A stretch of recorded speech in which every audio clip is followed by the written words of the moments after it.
First and foremost, before we go anywhere, I want to establish that the garment that I am focusing on in this video is not actually a binder. Let me explain what I mean by that. To bind one's chest means to literally do exactly that. You're restraining it, you're wrapping something around it tightly in the same sense that you would bind a wound. And this, of course, is historically the most common method to hide one's chest and make it appear more masculine. You wrap something really tight around it so that it compresses the breast tissue and it flattens the overall shape. What this means is that in the modern day, the term binding has become synonymous with the intent to non-surgically masculinize the chest by any method. This is at least partially why chest taping is also called open chest binding. It is a type of binding in the technical sense because while it doesn't involve constricting anything, it is still a method of restraining the breast tissue, right? And it comes with its own set of risks and things to keep in mind, but the use of the term binding to describe this technique at least mostly comes from compression binding because compression came first.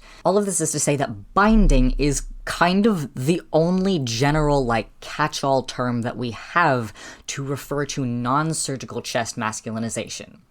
Because nobody's gonna say non-surgical chest masculinization every single time they want to talk about it. And as such, the only term that we have to refer to a garment that is designed specifically for the function of masculinizing the chest is the term binder, because compression binders are currently the only type of garment that we have in the mainstream that is designed to do that. The thing that I explain how to make in this video is not a binder. It does not work the same way that a compression binder does. The function here is not to constrict the chest, but to masculinize it by building out a smoother shape. What this garment actually is a bust bodice, specifically a variation on Edwardian bust bodices with the intent of essentially inverting the visual effect that they would create.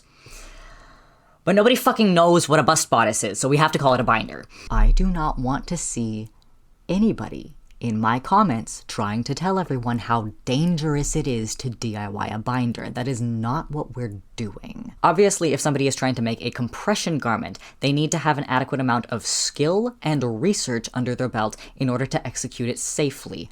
That is not what we are doing. This isn't necessarily a beginner project, but if you fuck up the fit of it and you still wear it out around town, I'm gonna say there's a pretty low chance that you are running a risk of bruising a rib. So with all of that out of the way, hi. My name is Dorian, I am a trans-masculine costumer, and if you're seeing this video, there is a pretty decent chance you have already seen my previous binder video. That video was a simple walkthrough on how I made what was essentially the first draft of this bust bodice design. It was not a tutorial by any means, it was just me throwing this idea I had out onto the internet in case anybody else wanted to pick it up and try it out on their own. About a year after I posted it, the algorithm decided it was going to do a backflip on it, and now I have dozens upon dozens of comments asking for a pattern, or saying that they wish they could sew so they could make it, or asking if I sell them. I've had people contact me to try to commission one from me, and I just don't have the capacity to make a whole bunch of these and sell them, or to take any kind of sewing commissions right now. But what I can do is I can tell you how to do it yourself. I would say that this probably requires an intermediate level of skill, or perhaps a beginner level and just a lot of audacity. I mean, the only way to learn is by doing, so if you want to find out, you gotta fuck around, and maybe that means taking on a really ambitious project. For this project, you will need sturdy non-stretch fabric. The more support you want, the thicker your fabric ought to be. You can probably get away with using something like cotton shirting, but if you want real structure, think of upholstery fabric, canvas, coutil, denim even. Elasticated knit fabric, preferably something not too thin and with a similar recovery to waistband elastic. You want it to hold up to a lot of wear, and you want it to support the structure of the piece. Think of bra backs and performance lycra. This might be a little harder to get your hands on with the recent death of Miss Joanne, but if you're buying fabric online, look for something in the medium weight kind of range, and if you're looking in thrift stores, look for sports bras or thick leggings. Boning. Ideally actual synthetic whalebone, or if you're experienced with it, steel boning. These will hold their shape well and give the necessary amount of structure. If this is not accessible to you, zip ties are commonly used as a stand-in. You're gonna wanna get these giant ass ones, and depending on your body shape and your materials, you might wanna use 2 to a boning channel. If your boning is synthetic whalebone, heat. You probably have an iron on hand, and ideally you'd be pressing your seams anyway, so that's your easiest method for shaping the bones. Spring steel boning I have never worked with, but I am given to understand that they can just be bent by hand. a closure. The sky is really the limit here. I used a lace closure because that is the least annoying type of closure to install for me, and it doesn't require me to source any new materials, but you can do whatever you like. You can do hooks and eyes, snaps, buttons, you can even use Velcro if you felt like it. Apart from your construction materials, regular sewing stuff, scissors, needle and thread, or a sewing machine, measuring tape, a pencil, or chalk to mark your fabric. You'll probably want pins or something. This is mostly just a list for the viewers that don't know how to sew. So a couple of extra notes about materials to help inform your choices. The example binder I made for this video I did with what I consider to be less than ideal materials so that I could get a better idea of how they will behave. The front panels are on the outside a really good solid canvas, and the lining is just thrift store bedsheet, but the back panel is a very thin cotton lycra, and for the boning I use zip ties. This fabric has really good recovery, but since it's so lightweight, it's very forgiving in its stretch. This is a fabric that I bought to make a bodysuit out of. You can use something like this and have it work all right, and you might even want your fit to be kind of loose depending on what your body needs, but the rest of your construction has to accommodate for how much this is going to stretch. Essentially, the looser you want the whole garment to be, the more rigid and shaped it has to be in the front. Since a lot of that shape can come from the curve of the boning itself, I want to take this opportunity to illustrate the difference between working with real boning versus working with zip ties. I mentioned using an iron to give some shape to synthetic whalebone. Now, you can somewhat shape a zip tie with heat because obviously it's plastic and that means that it can be softened and reformed.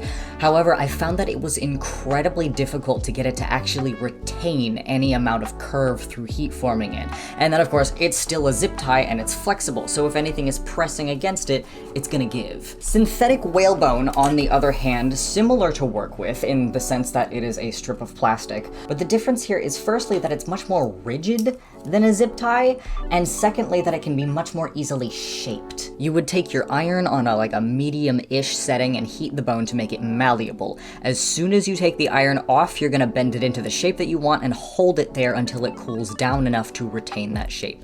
You can do this before you put the bones into their channels, you can do it after, it doesn't really matter. It does mold to your body over time with heat and with wear, which for our purposes might mean that it will need to be reshaped every now and again, especially if you're running it through a hot washing machine, which you shouldn't be doing in the first place because that will prematurely deteriorate your elastic. Now, all of this is not to say that you can't use zip ties. I made this one with zip ties and it works just fine. But it's good to know how different materials differ from each other, and you will probably have to make more adjustments to your fabric pieces in order to achieve the shape that you're trying to build. I'm gonna go more into that later when I talk about troubleshooting the fit. Important to note is that the pattern pieces that you draft here will be net, which means that you're gonna add the seam allowance when you cut the fabric. The way that I like to do this is by drawing my stitch lines onto the fabric and then just kind of eyeballing the seam allowance when I cut. But if you like to work with really precise and consistent seam allowances, you can measure them out onto your fabric when you go to trace the pattern pieces, or you can just add them into your paper pattern before you cut that out. If you're really familiar with using commercial patterns, that is generally how they work. They have a specific amount of seam allowance built into the pieces, and you follow the edge of the fabric when you sew. I hate doing that. If I'm doing precision work, I very much prefer to follow the stitch line when I sew. I find that it just makes it easier for me, so that's how I draft. Another note, and this is mostly for those of you who are more on the beginner side of things, if you are still kind of in the range of looking at a lot of tutorials on the basics of sewing, modern sewing technique is generally going to tell us to sew our pieces right sides together and then flip them right side out so that all of the raw seams are hidden on the inside. And you could do that here, but that is not how I am going to have you construct this, because that's generally not how corsets are made, especially not historically, and it is for good reason. It just kind of needlessly overcomplicates the process. When you're sewing your pieces right sides together, you have to be more or less absolutely certain that your pieces are exactly the right shape before you cut them out. It does not leave a lot of room for editing, or at the very least, it makes editing significantly harder. So for something like this, you would need to make a mock-up first to get the fit to be exactly how you want it, and then you would take your pattern pieces from that mock-up to make your final product, which in general, making a mock-up for fitted things is good practice, but depending on how much you care about your final product being like very clean and pretty, it's not always gonna be necessary. So anyway, the way that I am gonna have you construct this thing is by flatlining the pieces, which means that you're gonna sew your outer and lining layers together like they're one piece of fabric, and then you're gonna finish the raw edges last. This will make it easier to sew the boning channels in, and it will also allow you to check the fit of the pieces as you go, and you can make changes along the way if you need to. There are a lot of methods by which you can finish those raw edges if you're an absolute beginner and you don't know enough to have a preference.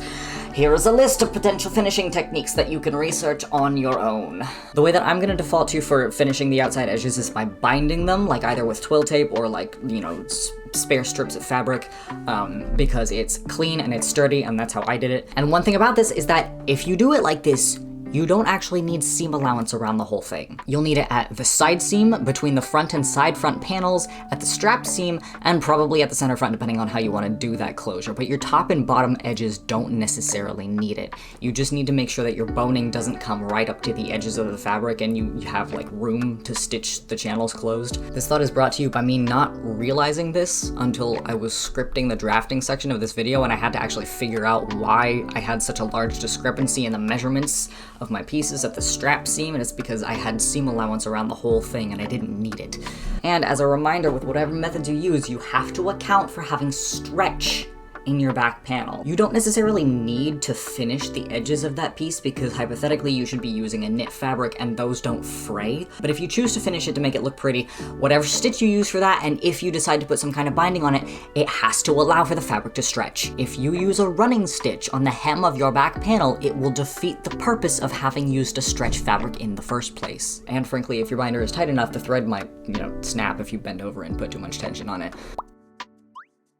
You are going to take these measurements with something on, ideally with something that positions your chest in a similar kind of way to where you're gonna want it when you're binding. And by that I mean the height at which most of the mass of your chest is centered is going to be important. I'm gonna talk more about like support later in the video, but for right now what this basically means is that you're either gonna wear something like a sports bra or like one of these things, or just like a shirt with no bra underneath. The important thing is that you need your center front measurement to account for this curve, rather than it just being flat against the center of your chest. The measurements that you are going to take are very numerous in quantity, so for the sake of brevity, here they are listed. You can pause and screenshot this, or you can look at the document of instructions that is linked in the description. It has the same image. Couple clarifications. What I refer to as your center neck point is right about here in the dip of your collarbone, which you can't see with the shirt that I have decided to wear today, right about here. The joint in your sternum is just a couple of inches down from that. I don't know how prominent this actually is on other people's bodies, but I am assuming a general ability to feel a bump here in the center of your chest. If you can't find it, just use a height that's like kind of right about in the middle of the shoulder joint. All it is for finding where the narrowest point in the armhole curve should sit. And then of course, for those of you who are new at garment construction, your bust line is the widest point around your chest. It usually kind of sits right about at the nipples. And your natural waist, if you choose to use that for your hem,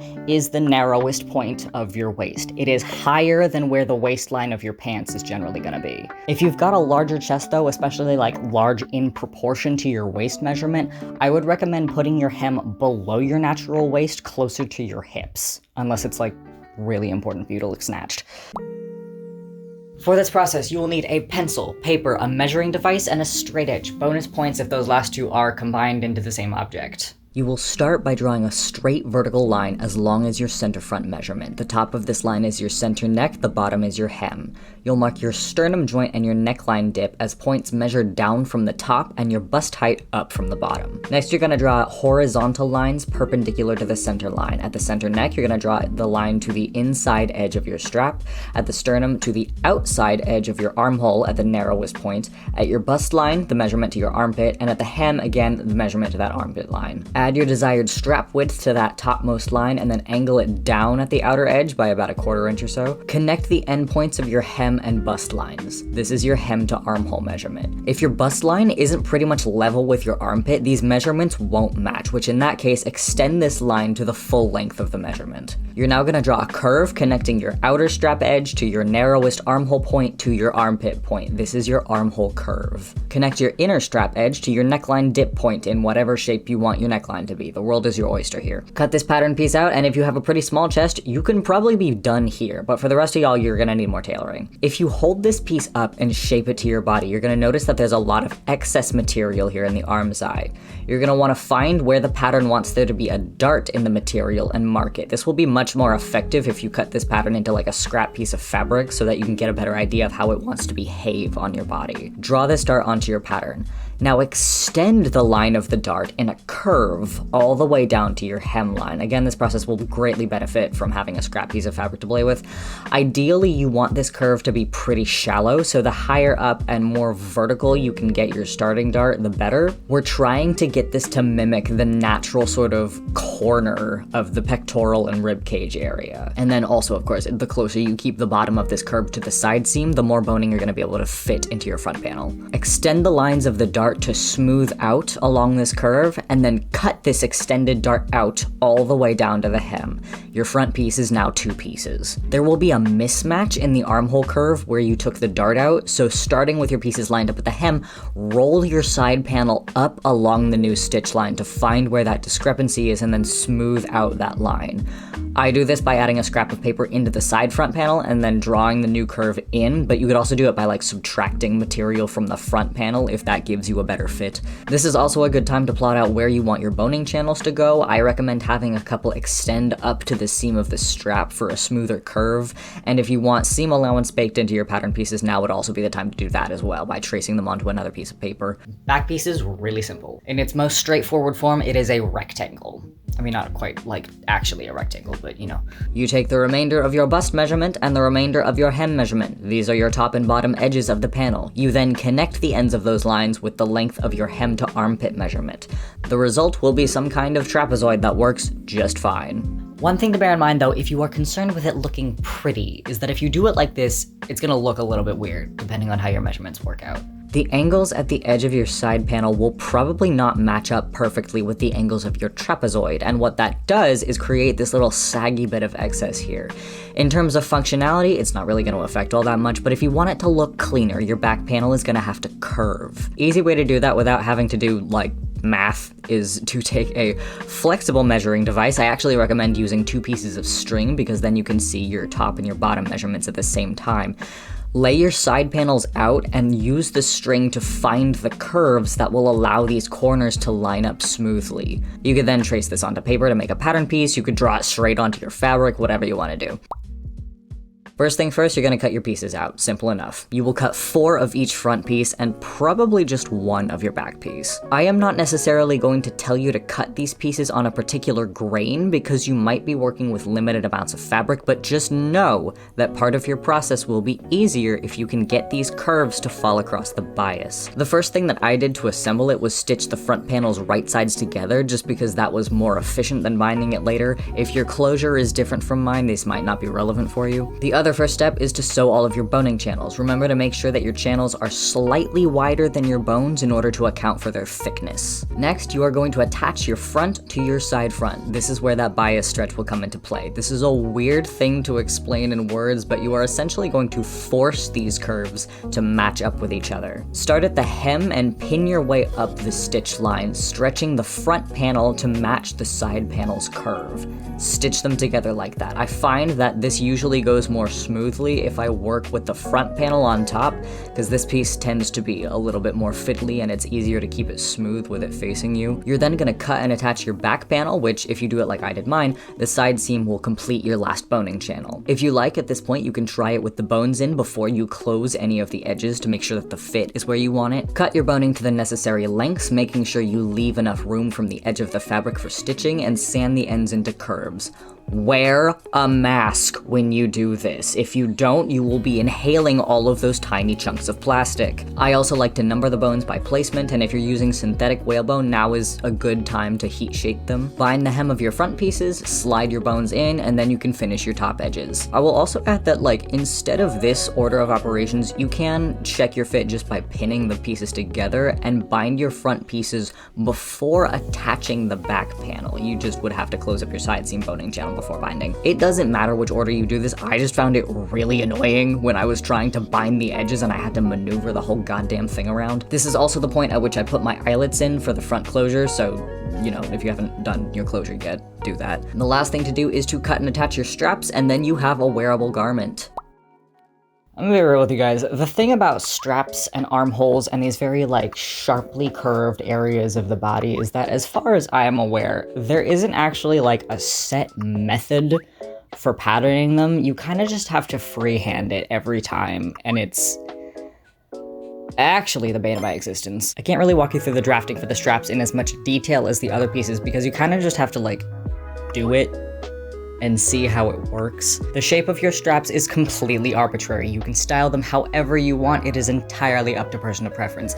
I can, however, give you some examples of how to pattern your straps. First method is to just have your straps be completely straight pieces of fabric. This will likely result in them meeting very close in the center back. All you're gonna do here is take a measuring tape and lay it across your shoulder from the strap seam and see where it meets your back panel, and then you can just cut out a rectangle that long and attach it. Important to note though is that probably neither end of this rectangle will be sitting at 90 degrees to the fabric of your bodice. I have found that the shallower the angle at which the strap meets this seam, the closer to center back the other end will fall, and if you want it to sit flat against your skin, you're gonna have to sew it in at this angle. You might want to extend one side of your strap pattern so that it looks like this, or you can just start with a strip of fabric that's like way too long and trim it down after it's already attached. Second method is to have your straps curve like the armhole of a shirt. I tried this method with a back panel that extends a little further up the shoulders. I don't know if that extension would really actually make a difference in support. I was just experimenting with shapes. Truly the best way to do this is to just draw the pattern straight onto your body. If you don't have a dress form or anybody to help you with this, the easiest way to make it work is going to be to decide how wide you want the strap to be at the back,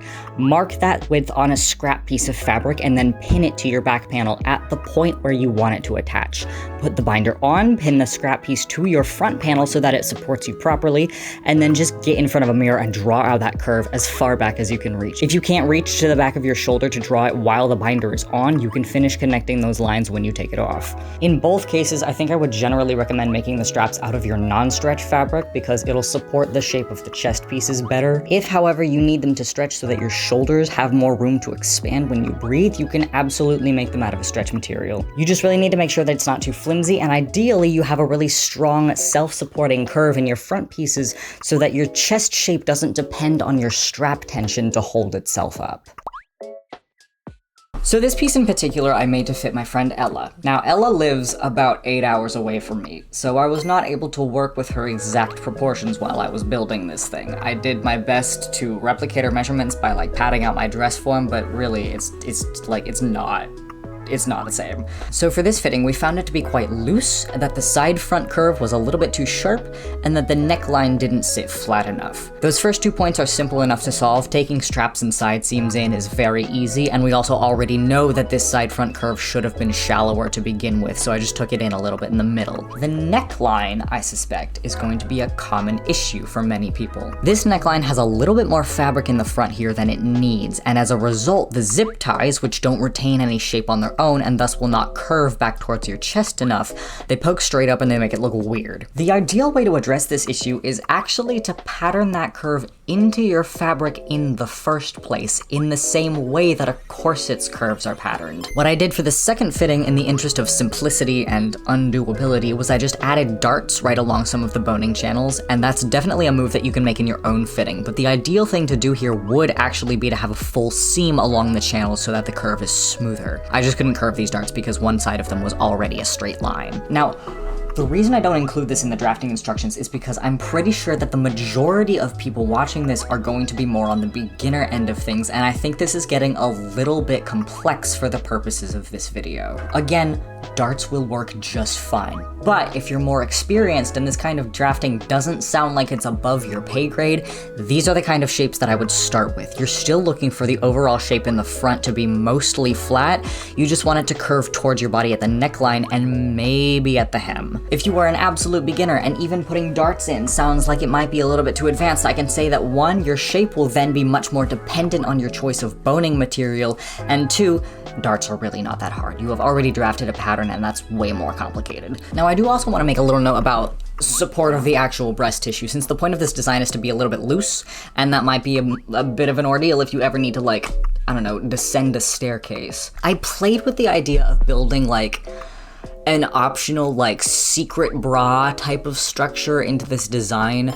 But I feel like it would just kind of needlessly overcomplicate things, and ultimately I think the method for dealing with this is mostly going to come down to personal preference. The usual thing to do when binding with any method is to move the breast tissue like kind of down and back, and that's kind of the idea I had in mind when thinking about additional support, but you could also kind of just do anything. The piece that I made for my dress form is working with a very large difference in measurements between the bust and the waist because I can't really move the chest area around very much because it's not breast tissue, it's fabric, and that piece still does an insane amount of smoothing for the silhouette, and it would do even more if I had put the hem farther down. And then on the complete opposite end of the spectrum, the binder that I made for Ella was fit to her measurements without any kind of bra, mostly because I did not think to tell her to wear one, and because she, as a cis woman who has never used a binder, does not have any kind of shape preference there. If your fit is going to be more snug, you may not necessarily need another layer of support, and if your fit needs to be on the looser side, you can probably just accommodate whatever method of support already works for you.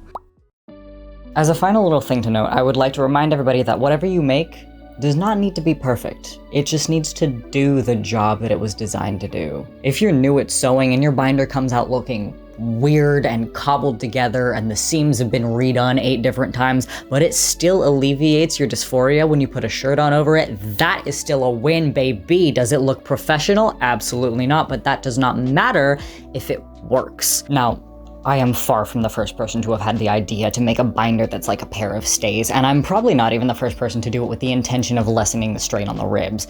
I just am probably the first person who's made a video about it. There are other people making things like this to sell. For one, Donna Anita Atelier has worked with Marlo Loon to recreate a couple of his corset binder designs. These are not designed necessarily for avoiding compression like mine is, but since they're corset based, the fit can be adjusted with the lacing. So this is something that you can just go and like order and have made for you. Similarly, I've seen a corset vest by Woman's Armor Workshop, which again would be adjustable through the lacing in the back.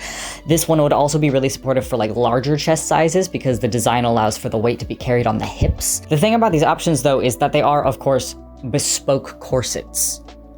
So they're very expensive. Another potential means of purchasing something like this comes from Affirming Essentials, which at present is a still developing business based in New Zealand. The creator of this business is focusing on garments that cater to underrepresented needs, as she puts it, and after seeing my previous video about my first run of this concept, she reached out to me to ask if she could take the idea and use it to create a line of comfort-focused binders. It will be fully elasticated and allow for deeper breathing, and she mentioned that she has consulted about the design with a physiotherapist who specializes in gender-affirming care. Again, all of this is still very much in development, but whenever I get updates about this, I will keep them in a pinned comment alongside any other addendums I have, and once they have a website or a social media for this business, I will put a link in the description. If you happen to be a person who sews, and you take commissions, or you have a shop where you make items in batches or anything like that, and you are seeing this and you're thinking this design would be a cool thing for you to offer for sale,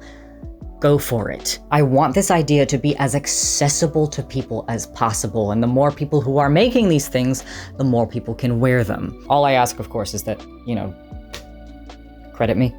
Additionally, I am going to give both of these trial binders away. I'm gonna like clean this one up and like make it into something you can actually wear, but you know, I don't need them. I don't have anyone in my immediate circles who needs them, and I would really rather have them actually be used than just like sit around on my shelves. I will make a separate post with all of the details for that, so if you're interested, you can look for that in the post tab on my channel. And I'll update it when the binders have found their respective homes. And again, as a reminder, I have like a companion piece to this video. I have it linked in the description. It is a Google Doc that is essentially the script of this video, more or less, just like written out in words. So, you know, if that's an easier thing for you to look at, for you to follow, that is there, that's in the description. Now with that, that is everything I have for you right now. And if you have made it this far, I have a request for you. Please interact with this video as much as you can. Give it a like, give it a comment, hit the share button, and just like copy the link. If you do actually share it somewhere, great, thank you. But even just like copying the link from the share button will tell the YouTube algorithm that this is like good content that people want to see. I got so many people on my previous video telling me that that binder would be so good for them or for someone they know, people who have medical reasons that they can't bind, people who do bind and they have chest pain from it, even people who just like the historical influence in the concept itself. So I really want this video to be pushed as far as possible so that it can find the people that it needs to find. We are living in a world that with every single passing day is becoming increasingly hostile to trans people. This is what I can do. This is like the thing that I can give to my people. So if you can help me do that, I will be so endlessly grateful. Thank you for sticking with me through this video. If you'd like to see more of me and the things that I make, I'll invite you to subscribe. I like to make things like this, or like this, or like this. And usually I'm documenting these builds as I do them, hence the channel. Best of luck to you in your sewing endeavors. I will see you later.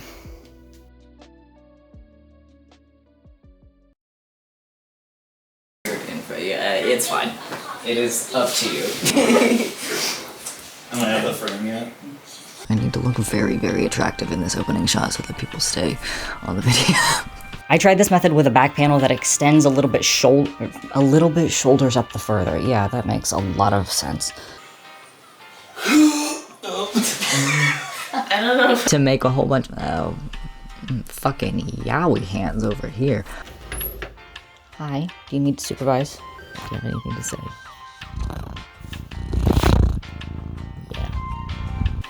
Are you looking at my tits or no? What the fuck is the point? I keep finding ant corpses in everything I fucking touch. You laid on the floor, that's all. Hey, remember when I tried to get up and I failed? That was funny. That was crazy. I don't have anyone in my immediate...